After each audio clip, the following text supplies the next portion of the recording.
Tıncarımı menatım alelli.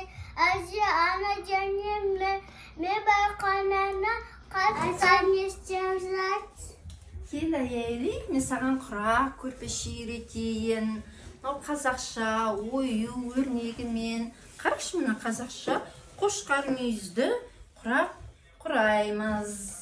Бұрынғы апаларымыз бізге мынандай әдемі көрпеше, жастықшалар, кілемшелер, сырмақ үйреткен. Үйренесің ба? Үйренеді әйелі, міне көрсетемін саған. Бірінші мынау өлшеуішпен бүйтіп мынау өлшеп сантиметрмен ұзыншалап екі түстен сары, көк екі түстен оюды былай қиып аламыз. Түсіндің бе? Саламатсыздар ма? Бүгін біз қошқар мүйіз ою өрнегін құрақ көрпешеге түсіріп отырмыз.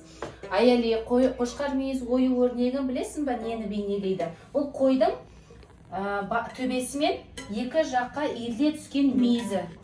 Сондықтан бұны қошқар мүйіз деп аталады. Әже сізге ой айтып берем ба? Жарайсың, айта ғой жаным. Қандай өлең білесің? Әже туралы айта ғой әйелі. Әжем. Басақада барады, соқсын тосып алады. Әжем мені қанды, әжем мені айды. Көдечегі береді, маған айтып береді. Әжем мені қанды, әжем мені айды. Ой, жарайсың, жарайсың.